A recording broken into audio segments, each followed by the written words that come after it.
નમસ્તે વિદ્યાર્થીઓ.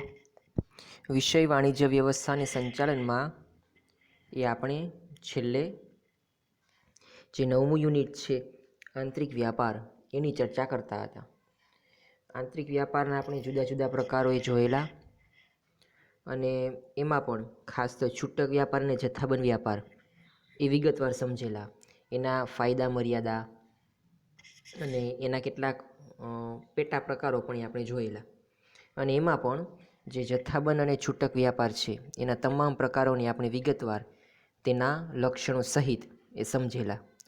અને તેની સાથે એ આપણા આજે આખો પાઠમાં જે પ્રકારોનો મુદ્દો છે એ પૂરો થયો.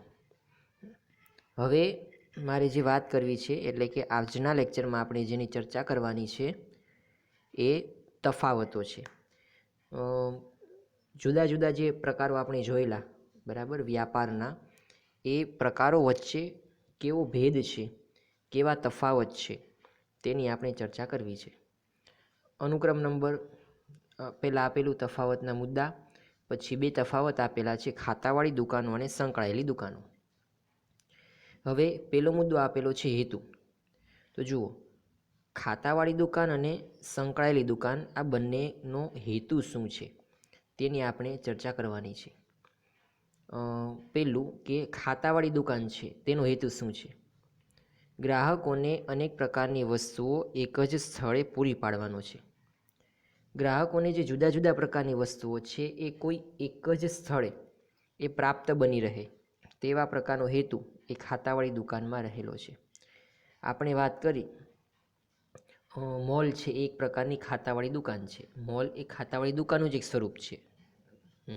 અને મોલમાં તમે જોઈ શકો છો કે અનેક પ્રકારની વસ્તુ એટલે કે વિભિન્ન પ્રકારની વસ્તુઓ તમને ત્યાં જ એટલે કે એક જ સ્થળે એ પ્રાપ્ત થઈ રહે છે.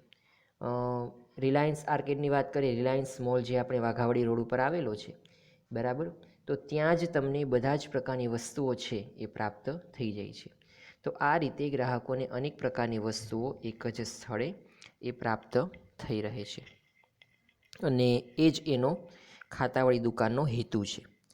પછી આપેલું છે એની સામે તો કે સંકળાયેલી દુકાનનો શું હેતુ છે? તો સંકળાયેલી દુકાનનો હેતુ એ વિવિધ સ્થળો એ ગ્રાહકોની નજીક જઈને વસ્તુઓ પૂરી પાડવાનો છે. એ ગ્રાહકોને વિવિધ પ્રકારની નહીં પરંતુ તેના રહેઠાણના સ્થળથી સૌથી નજીક એ વસ્તુઓ પૂરી પાડવાનો છે. રહેઠાણના સૌથી નજીકના સ્થળે રહીને એ વસ્તુઓ પૂરી પાડે છે. તો આ છે સંકળાયેલી દુકાનનો હેતુ. અને આ રીતે હેતુના સંદર્ભમાં ખાતાવાળી દુકાન અને સંકળાયેલી દુકાન છે એમાં તફાવત રહેલો છે. બીજો મુદ્દો આપેલો છે વેચાણની પદ્ધતિ. માલનું વેચાણ એક જ સ્થળે જુદા જુદા વિભાગોમાં થાય છે. માલનું વેચાણ છે એ કોઈ એક જ સ્થળે જુદા જુદા ડિપાર્ટમેન્ટની અંદર થતું હોય. જેમ કે મોલ છે તો એમાં માલનું વેચાણ જ થાય છે પરંતુ જુદા જુદા ડિપાર્ટમેન્ટમાં એટલે કે વિભાગોની અંદર. જેમ કે કપડાં લેવા હોય તો તમે નીચેના ભાગમાં પાછળ જઈ શકો. કરિયાણાનું એવું કંઈ લેવું હોય તો તમે આપણે રિલાયન્સ મોલ છે ત્યાં તમને નીચે મળી રહે. પછી ઇલેક્ટ્રોનિક્સ આઇટમ કે એવું કંઈ તમારે લેવું હોય કે જ્વેલરી, તો બીજા માળે તમે ડાબી બાજુ એનો આખો વિભાગ છે એ ત્યાં રહેલો છે. તો આ રીતે માલનું વેચાણ એક જ સ્થળે જુદા જુદા વિભાગોની અંદર થાય છે. આવી એની વેચાણની પદ્ધતિ હોય છે. હવે સંકળાયેલી દુકાનોમાં તો કે માલનું વેચાણ વિવિધ સ્થળોએ શાખા દ્વારા થાય છે. જુદા જુદા સ્થળોએ માલનું વેચાણ થતું હોય છે અને જુદી જુદી શાખાઓ દ્વારા. એક જ દુકાન હોય છે અને જુદી જુદી એની બ્રાન્ચ હોય છે અને એ પણ જુદા જુદા સ્થળે આ રીતે વેચાણ થતું હોય છે. તો આ રીતે ખાતાવાળી દુકાન અને સંકળાયેલી દુકાનની વચ્ચે વેચાણની પદ્ધતિના સંદર્ભમાં પણ એ તફાવત રહેલો છે. પછીનો ત્રીજો મુદ્દો આપેલો છે જોખમ. તો ખાતાવાળી દુકાન અને સંકળાયેલી દુકાન છે એ બંનેમાં જોખમના પ્રમાણમાં પણ તફાવત છે. વેચાણની પ્રવૃત્તિ એક જ સ્થળે થતી હોવાથી જોખમ વધુ છે બરાબર. કારણ કે ગમે તે વસ્તુ લેવી હોય ગ્રાહકો એક જ સ્થળે જવાનું, તો ઘણા ગ્રાહકો નજીક રહેતા હોય તો ઘણા ગ્રાહકો દૂર રહેતા હોય.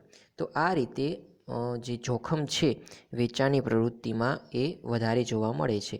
ક્યાં? તો કે ખાતાવાળી દુકાનોની અંદર. વેચાણની પ્રવૃત્તિ વિવિધ સ્થળોએ શાખા દ્વારા થાય છે. તેથી જોખમ પ્રમાણમાં ઓછું હોય છે. અહીંયા છે જુદી જુદી બ્રાન્ચ, ગ્રાહકોને નજીકના સ્થળે જ એ વસ્તુ પૂરી પાડવામાં આવે છે, તેથી જોખમનું પ્રમાણ છે એ ઓછું હોય છે. વેચાણની પ્રવૃત્તિ વિવિધ સ્થળોએ શાખા દ્વારા થાય છે, તેથી જોખમ પ્રમાણમાં ઓછું હોય છે. તો આ રીતે જોખમના પ્રમાણના સંદર્ભમાં પણ ખાતાવાળી દુકાનો અને સંકળાયેલી દુકાનોમાં તફાવત રહેલો છે. પછીનો મુદ્દો આપેલો છે માલનું વેચાણ. તો માલના વેચાણના સંદર્ભમાં પણ બંને વચ્ચે તફાવત છે. માલનું વેચાણ રોકડેથી કે હપ્તા ખરીદ પદ્ધતિ દ્વારા થાય છે. એટલે કે તમે રોકડેથી પણ એ માલનું વેચાણ કરી શકો છો, એટલે કે મોલમાં. અને હપ્તા ખરીદ પદ્ધતિ એટલે કે તમારે અત્યારે વસ્તુ લઈ લેવાની, પરંતુ એની ચૂકવણી છે એ હપ્તામાં, એટલે કે જુદા જુદા ઇન્સ્ટોલમેન્ટની અંદર કરવાનું થાય. તો આ રીતે માલનું વેચાણ એ રોકડેથી થાય છે અથવા તો હપ્તા ખરીદ પદ્ધતિ દ્વારા થાય છે. પછીનું આપેલું છે માલનું વેચાણ એ રોકડેથી થાય છે. એટલે કે માલનું વેચાણ છે એ હંમેશા રોકડ દ્વારા જ કરવામાં આવે, ઉધારથી માલનું વેચાણ થતું નથી. તમે રિલાયન્સ મોલમાં કે પછી ક્રોમામાં જશો તો તમે રોકડેથી માલ એ ખરીદી શકો, અથવા તો તમને હપ્તા ખરીદ પદ્ધતિ, તમને હપ્તા પણ એ લોકો કરી આપે છે, હપ્તાની સુવિધા પણ એ લોકો તમને કરી આપે છે. તો આ માલના વેચાણની વાત હતી. પછી ગ્રાહકોને પસંદગીની તક, બરાબર, એના સંદર્ભમાં પણ એ અહીંયા તફાવત આપેલો છે. ખાતાવાળી દુકાનોમાં શું હોય છે? તો કે અનેક પ્રકારની વસ્તુઓનું વેચાણ થાય છે. તેને કારણે ગ્રાહકને જે વસ્તુ ગમે એ વસ્તુ એ પસંદ કરી શકે છે. તો આ રીતે ગ્રાહકોને પસંદગીની વિશાળ તક એ પ્રાપ્ત થાય છે. સંકળાયેલી દુકાનો અંદર શું હોય છે? તો સંકળાયેલી દુકાનોની અંદર એક જ વર્ગની મર્યાદિત વસ્તુઓનું વેચાણ થતું હોવાથી પસંદગીની તક ઓછી મળે છે. બરાબર, સંકળાયેલી દુકાનોમાં એક જ વર્ગની મર્યાદિત વસ્તુઓ હોય છે અને એ મર્યાદિત વસ્તુઓનું વેચાણ થતું હોય છે, તેથી પસંદગીની તક છે એ ઓછી મળે છે. વધારે પ્રમાણમાં પસંદગીની તક એ અહીંયા રહેતી નથી. તો આ રીતે ગ્રાહકોને પસંદગીની તક એ ઓછી મળે છે. મોલમાં તો અનેક વસ્તુઓ હોય છે, એટલે કે ખાતાવાળી દુકાનોમાં જે વસ્તુ ગ્રાહકોને ગમે એ જ વસ્તુ એ ગ્રાહક ખરીદશે. પણ સંકળાયેલી દુકાનોની અંદર આવું જોવા મળતું નથી. જે વસ્તુ હોય તે જ હોય છે, તેની અંદર કોઈ ફેરફાર થતો નથી. ગ્રાહકોને ગમે તો તે લેશે, અન્યથા નહીં લે. એટલે કે પસંદગીની છે એને તક એ પ્રાપ્ત થતી નથી. તો આ રીતે જુદા જુદા 5 મુદ્દાઓની અંદર એ તમને તફાવત આપવામાં આવેલો છે. પછીનો બીજો મુદ્દો આપેલો છે છૂટક વેપારી અને જથ્થાબંધ વેપારી વચ્ચેનો તફાવત. તો છૂટક અને જથ્થાબંધ વેપારી વચ્ચેનો તફાવત પણ એ તમને અહીં આપવામાં આવેલો છે. એમાં પણ તમને જે જુદા જુદા તફાવતના મુદ્દા એ આપેલા છે. છૂટક વેપાર અને જથ્થાબંધ વેપાર એ આપણે જોયેલું, બરાબર. એના વિશે બહુ આપણે વિગતવાર અભ્યાસ કર્યો, તેના લક્ષણો જોયેલા, તેના ફાયદા મર્યાદા જોયેલું. આ ઉપરાંત આપણે એના પ્રકારો પણ જોયેલા, એનું વર્ગીકરણ પણ એ આપણે બહુ વ્યવસ્થિત અને વિગતવાર કરેલું. અને એ બંને વચ્ચે એ હવે આપણે તફાવત એ સમજવાનો છે. પહેલો તફાવતનો મુદ્દો આપેલો છે મૂડીરોકાણ. તો ધંધા માટે મૂડીરોકાણ ઓછું જોઈએ. છૂટક વ્યાપાર કરવો હોય તો તમે બહુ ઓછા પૈસાથી એ છૂટક વ્યાપાર કરી શકો છો. નાની મોટી કરિયાણાની દુકાન તમારે ખોલવી હોય તો તમે થોડા ઘણા પૈસા દ્વારા એ દુકાન ખોલી શકો છો. એટલે કે વધારે પ્રમાણમાં મૂડીરોકાણની કે નાણાંની જરૂરિયાત રહેતી નથી. જથ્થાબંધ વ્યાપારીની વાત કરીએ તો એમાં રોકાણ એ ખૂબ જ અગત્યનું છે. ધંધા માટે મૂડીરોકાણ વધુ જોઈએ. વધારે પ્રમાણમાં તમારે મૂડીરોકાણ કરવું પડે છે. ઓછા મૂડીરોકાણથી અહીંયા કામ ચાલે નહીં. વધારે પ્રમાણમાં એ તમારે મૂડીરોકાણ છે એ જોઈએ, કારણ કે જથ્થાબંધ વ્યાપારીમાં જે વસ્તુ સેવા છે એ જથ્થાબંધ ખરીદવામાં આવતી હોય છે, તેથી મૂડીરોકાણ છે એ વધુ જોઈએ. બીજો મુદ્દો આપેલો છે ખરીદી વેચાણ. તો જથ્થાબંધ વ્યાપાર અને છૂટક વ્યાપારની અંદર ખરીદી વેચાણ કઈ રીતે હોય છે? તો નાના કે મોટા જથ્થામાં માલની ખરીદી કરી જરૂરિયાત પ્રમાણે ગ્રાહકોને છૂટક વેચાણ કરે છે. હવે નાના કે મોટા જથ્થાની અંદર એ માલની ખરીદી કરીને જરૂરિયાત પ્રમાણે એ ગ્રાહકોને વેચાણ કરવામાં આવે છે. જરૂરિયાત હોય તો જ વેચાણ કરવામાં આવે, અન્યથા નહીં. એટલે કે કહેવાનો મતલબ એટલો છે કે ખરીદી એ જથ્થાબંધ અને વેચાણ એ છૂટક થાય છે. બરાબર. જથ્થાબંધ વ્યાપારમાં શું હોય છે તો કે મોટા અને જુઓ છૂટક વ્યાપારની અંદર જે ખરીદી છે વેપારી પાસેથી કરવામાં આવે છે અને વેચાણ છે એ સીધું ગ્રાહકોને કરવામાં આવે છે.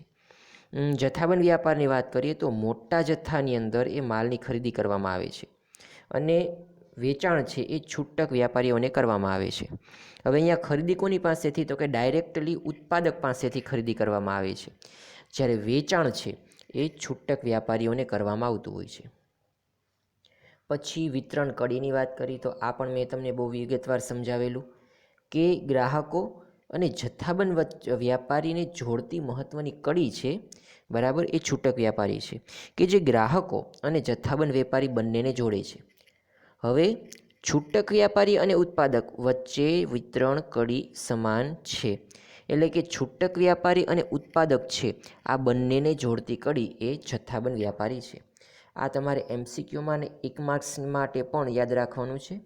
એટલે કે ગ્રાહકો અને જથ્થાબંધ વ્યાપારીને જોડતી કડી એ છૂટક વ્યાપારી છે, જ્યારે છૂટક વ્યાપારી અને ઉત્પાદક બંનેને જોડતી કડી એ શું છે તો કે જથ્થાબંધ વ્યાપારી છે. તો આ રીતે વિતરણ કડી સમાન છે. પછીનો મુદ્દો આપેલો છે વસ્તુઓનું વેચાણ. અનેક ઉત્પાદકો કે જથ્થાબંધ વેપારીની વિવિધતાવાળી વસ્તુઓનું વેચાણ કરે છે. મર્યાદિત ઉત્પાદકોની વિવિધતાવાળી વસ્તુઓનું વેચાણ કરે છે. હવે જુઓ, જે છૂટક વ્યાપારી છે અનેક ઉત્પાદકો કે જથ્થાબંધ વેપારીની વિવિધતાવાળી વસ્તુઓનું વેચાણ કરે છે. એટલે કે કોઈ એક ઉત્પાદકને, દાખલા તરીકે નહાવાના સાબુ તમે છૂટક વેપારી પાસે લેવા જાઓ તો તેની પાસે બધી જ કંપનીઓના નહાવાના સાબુ હશે, નહીં માત્ર લક્સના કે માત્ર નંબર 1ના એવી રીતે નહીં, પરંતુ બધા જ પ્રકારના જે સાબુઓ છે તેની પાસે હશે. એટલે કે વિવિધતાવાળી વસ્તુઓ છે, બરાબર, એનું વેચાણ એ છૂટક વ્યાપારી કરે છે. મર્યાદિત ઉત્પાદકોની વિવિધતાવાળી વસ્તુઓનું વેચાણ કરે છે, એટલે કે ઉત્પાદકો મર્યાદિત હોય અને તે વિવિધતાવાળી વસ્તુઓનું વેચાણ કરે છે, બરાબર. મર્યાદિત ઉત્પાદકોની વિવિધતાવાળી વસ્તુઓનું વેચાણ કરે છે કે ભાઈ મર્યાદિત ઉત્પાદકો જ હોય છે, બરાબર. એ બધા જ ઉત્પાદકો દ્વારા ઉત્પાદિત વસ્તુઓનું વેચાણ કરતા નથી, અમુક જ વસ્તુઓ વેચે છે, બરાબર. કોણ તો કે જથ્થાબંધ વ્યાપારી. પછી 5મો મુદ્દો આપેલો છે વેપારીઓની સંખ્યા. હવે જો છૂટક વ્યાપારીઓની સંખ્યા પ્રમાણમાં વધુ હોય છે, બરાબર, કારણ કે આપણે આસપાસ જોઈએ છીએ કે ઘણી બધી તમને છૂટક વ્યાપારી એટલે કે કરિયાણાની દુકાનો જોવા મળશે. જથ્થાબંધ વેપારીઓની સંખ્યા પ્રમાણમાં ઓછી હોય, જથ્થાબંધ વ્યાપારી એ પ્રમાણમાં ઓછા જોવા મળે છે, એટલે કે છૂટક વ્યાપાર કરતાં એ ઓછા હોય છે. અને જુઓ, છૂટક વ્યાપાર છે એની અંદર વેપારી કોણ હોય છે તો કે જથ્થાબંધ વ્યાપારી, અને જથ્થાબંધ વ્યાપારીની અંદર વેપારી તરીકે એ ઉત્પાદક રહેલા હોય છે. એટલે કે વેપારી એટલે કે જેની પાસેથી ખરીદી કરવામાં આવે છે તેને વેપારી તરીકે ઓળખવામાં આવે છે, અને જેને આપણે વેચાણ કરીએ છીએ એને ગ્રાહકો તરીકે ઓળખવામાં આવે છે. હવે બંનેમાં જે વેપારીઓની સંખ્યા છે, બરાબર, છૂટક વ્યાપારમાં વધુ હોય છે, કારણ કે છૂટક વેપાર કરનાર લોકો ઘણા બધા હોય. જથ્થાબંધ વેપારીઓ છે એની સંખ્યા પ્રમાણમાં ઓછી હોય, બહુ ઓછા લોકો એવા હોય છે કે જે જથ્થાબંધ વ્યાપાર સાથે સંકળાયેલા હોય છે. તો આ રીતે વેપારીઓની સંખ્યાના સંદર્ભમાં પણ એ તફાવત રહેલો છે. તો આ રીતે તમને જુદા જુદા 5 મુદ્દાઓની અંદર એ આ તફાવત આપેલો છે. આ તફાવતની સાથે એ આપણું આ યુનિટ એ અહીંયા પૂરું થાય છે. આજના તમારી હોમવર્કમાં આ બંને તફાવતો, એટલે કે ખાતાવાળી દુકાનો અને સંકળાયેલ દુકાન વચ્ચેનો તફાવત અને છૂટક વેપારી અને જથ્થાબંધ વ્યાપારી વચ્ચેનો તફાવત, બંને તફાવતો એક વખત હોમવર્કમાં લખીને મોકલાવાના છે. આની પછીના લેક્ચરમાં આપણે સ્વાધ્યાયના પ્રશ્નોની ચર્ચા કરીશું.